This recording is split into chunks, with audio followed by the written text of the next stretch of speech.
Bismillah, alhamdulillah, wassalatu wassalamu ala sayyidina rasulillahi wa alihi wa sahbihi wa wala. Assalamu alaikum wa rahmatullah. Mes chers frères, je m'adresse à vous aujourd'hui, vous les musulmans qui vivez en Occident, parce qu'on n'accepte pas aujourd'hui le traitement réservé à notre bien-aimé. On ne doit pas se taire, mais on ne doit pas non plus tuer, parce que nous condamnons fermement la violence et le meurtre. Alors, entre ces deux voies extrêmes, celle du silence compromettant d'un côté et du meurtre de l'autre, il y a une troisième voie. C'est la voie du juste milieu. D'ailleurs, nous sommes la nation du juste milieu. Et c'est ainsi que notre Créateur, Subhanahu, nous qualifie dans le Coran. C'est ainsi que nous avons fait de vous une nation du juste milieu.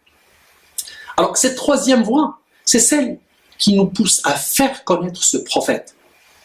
Faire connaître sa morale, son comportement exemplaire, même avec ses adversaires, les principes et les valeurs qu'il a inculqués à ses compagnons et qu'il a appliqués lui-même, même dans les moments de crise et de confrontation.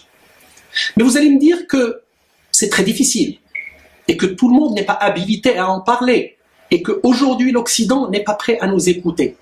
Très bien, mais s'il ne nous écoute pas, il nous voit, il nous regarde, il nous scrute. Alors, essayons de leur montrer qui est ce prophète, Sayyidina Muhammad sallallahu alayhi wa sallam. Essayons de transcrire en acte ses enseignements, de mettre en pratique les valeurs qu'il a défendues. Bref, d'être ses dignes représentants et d'être les vrais ambassadeurs de la religion musulmane. Et je ne parle pas de l'aspect vestimentaire, parce qu'aujourd'hui l'Occident nous juge par les paroles, par les actes et par le comportement exemplaire. À chaque moment, on doit être transcendé par son esprit, habité par son amour et son respect, et mu par son éthique, par sa morale, ainsi que par les principes qu'il nous a légués et que je vais vous résumer en 7 points essentiels. Alors, je commence par la sincérité, et c'est l'une des plus grandes qualités humaines aujourd'hui. Et c'est pour cela que Dieu y insista dans le Coran. Ya ayyuhalladhina amanu, taqullaha wa kunu ma'as sadiqin. Ô vous qui croyez, craignez Allah et soyez avec les sincères. Et notre prophète était un modèle de sincérité. Et cela même avant la révélation. En effet, Quraysh l'appelait le sincère, le loyal, et déposait chez lui leurs biens et lui confiait leurs secrets. L'honnêteté. Et c'est ce qu'on nous reproche le plus aujourd'hui, alors que notre prophète était honnête. Et même ses adversaires lui reconnaissaient, mais ne le disaient pas publiquement par peur de perdre leur pouvoir et leur rang social.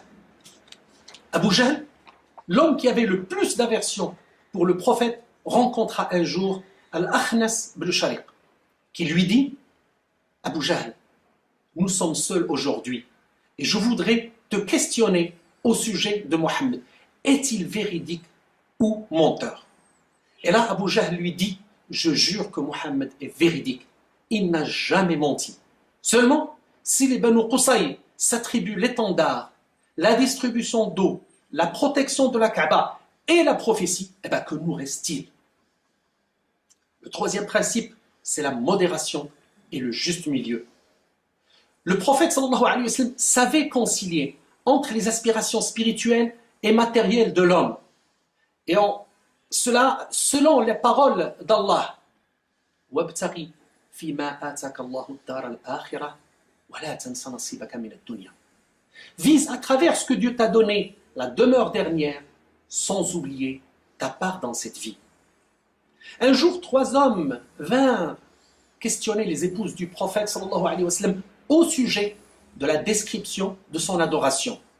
Et lorsqu'ils obtinrent la réponse, ils trouvèrent son adoration insuffisante. Alors, l'un d'eux dit « Moi, je jeûne tous les jours sans interruption. » Le second dit « Moi, je veille toute la nuit pour prier et je ne dors jamais. » Et le troisième dit « Moi, je ne me marie jamais. » Et lorsque l'information parvint au prophète sallallahu alayhi wa sallam, il leur dit « Quant à moi, je jeûne et je mange. Je prie la nuit et je m'endors.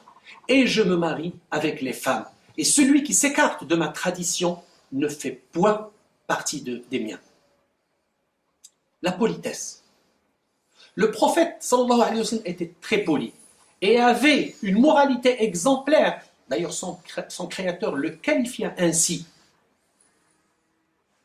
وَإِنَّكَ لَعَلَى خُلُقٍ عَظِيمٍ. Tu es certes d'une moralité éminente.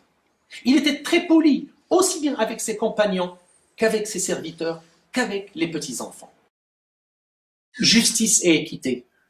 Notre comportement doit être juste et équitable, surtout vis-à-vis de nous-mêmes et de nos proches.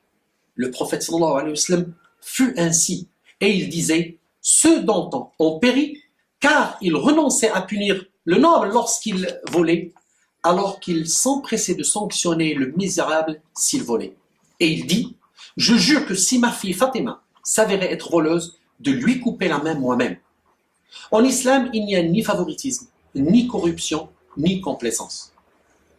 Le pardon et la miséricorde. Le prophète sallallahu alayhi wa sallam savait pardonner les fautes et accepter les excuses et faire preuve de miséricorde. La 10e année après la révélation fut appelée l'année de la tristesse parce que le prophète sallallahu alayhi wa sallam perdit les 2 personnes les plus chères et qui le protégeaient et l'aidaient à accomplir sa mission. D'abord son oncle Abu Talib et 3 jours après son épouse Khadija. Et la persécution s'agrandit. Alors il se rendit à Taïf, une ville à 70 km de la Mecque, pour délivrer le message et chercher soutien, mais fut très maltraité par le peuple de Taïf, au point que leurs enfants et leurs simples d'esprit lui jetèrent des pierres et le blessèrent.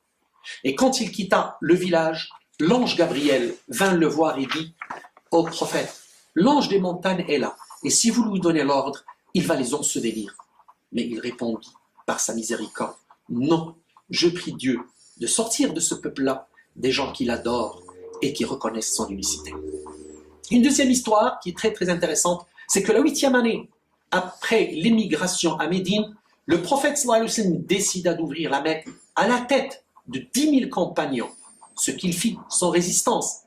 Certains musulmans pensèrent qu'ils allaient enfin se venger, mais quand il rentra à la Mecque, il s'adressa à ceux qui l'avaient démenti et combattu. « Que pensez-vous que je vais faire de vous ?» Ils répondirent « Du bien, car tu es un frère généreux, fils d'un frère généreux. » Et le prophète répondit « Allez-vous-en, vous êtes libres. » Et le dernier point, c'est le respect de la différence. C'est vivre en harmonie avec les autres confessions. Rappelez-vous du pacte de Médine que le prophète sallallahu alayhi wa sallam a conclu. Il a conclu avec les habitants de Médine et qui regroupait musulmans et juifs et qui stipulait les devoirs et les obligations. Enfin, c'est-à-dire à la fin de ce message, je vous prie de réserver une attention particulière à vos enfants, aux jeunes. Ils ont le droit de connaître leur religion, mais attention à l'embrigadement, attention à l'endoctrinement. Le prophète sallallahu alayhi wa sallam dit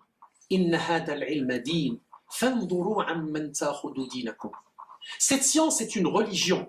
Alors regardez d'où vous prenez votre religion. Sachez mes frères que la gloire de cette nation se fera aussi par sa capacité à ressusciter sa civilisation et sa culture qui a marqué l'humanité.